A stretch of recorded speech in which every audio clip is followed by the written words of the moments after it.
हो गया। अब हम पढ़ते हैं total and monochromatic emissive power. Emissive power क्या होता है? किसी चीज़ से निकलना। ठीक है, अब देखो क्या होता है एमिसिव पावर। पर्टिकुलर टेम्परेचर के ऊपर एक नॉर्मल बॉडी है, एक अपने पास में ब्लैक बॉडी है। ब्लैक बॉडी वो ऑब्जेक्ट होगा, वो मटेरियल होगा जो हीट को कम्प्लीटली एब्जॉर्ब। पर्टिकुलर टेम्परेचर के ऊपर एक नॉर्मल बॉडी है, एक अपने पास में ब्लैक बॉडी है। ब्लैक बॉडी वो ऑब्जेक्ट होगा, वो मटेरियल होगा जो हीट को कम्प्लीटली एब्जॉर्ब कर लेगा। अगर गर्म करोगे किसी भी ब्लैक बॉडी को तो वो जितने भी रेडिएशन पॉसिबल है सारे रेडिएशन एमिट करेगा, और अगर वो कोल्ड कंडीशन में है, ठंडा है, तो वो जितने भी रेडिएशन उसके सराउंडिंग में होंगे सबको वो एब्जॉर्ब भी कर लेगा।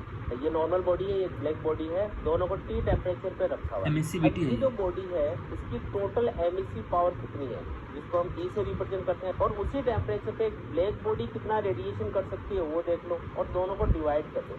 तो ये जो रेशो निकल के आएगा इसी को हम क्या बोलते हैं? एमिसिविटी बोलते हैं। यानी किसी पर्टिकुलर टेम्परेचर के ऊपर जो जनरल बॉडी है वो कितना रेडिएशन कर पा रही है टोटल, और उसी टेम्परेचर पे ब्लैक बॉडी जो आइडियल ब्लैक बॉडी होती है जो सबसे ज़्यादा रेडिएशन करेगी वो कितने रेडिएशन कर पाएगी। उन दोनों का जो रेशो होगा उसी को क्या बोल देंगे? एमिसिविटी। ठीक है, एमिसिविटी ये होता है, एमिसिविटी पावर अलग होता है।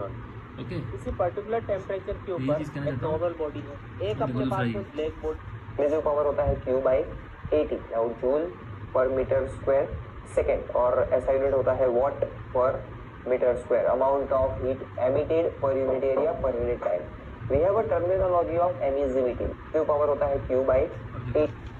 अब आते हैं मेन की एमिसिविटी है क्या, बस निकलना है। ठीक है, एमिसिविटी पावर क्या होता है?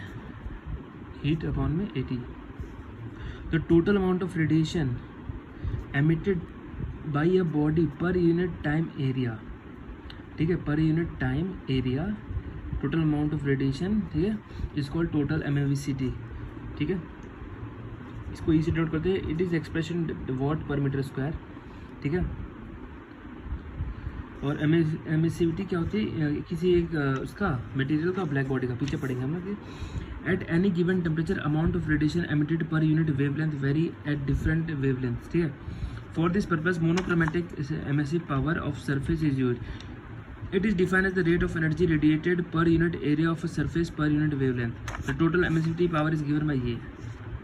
ठीक है, इसको हम देखें एमिसिविटी क्या होता है, बस नॉर्मल रखना है कि ये निकलता है, और क्यू अपॉन में होते हैं कि जितना हीट निकल रहा है अपॉन में एरिया और टाइम।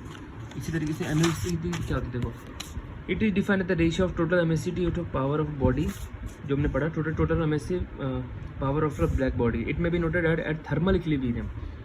जब सब कुछ है, the emissivity and absorptivity of a body are same.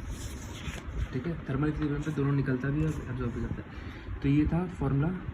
E lambda हो गया अपना वेवलेंथ का, और डी गामा है, इसको करेंगे, इतना समझ जाओ। एमिसिविटी क्या था, बस निकलना नॉर्मल सा चीज़ जो होता है, total amount of radiation emitted by a body पर यूनिट एरिया एंड टाइम। एक सेकंड, दैट्स ऑल।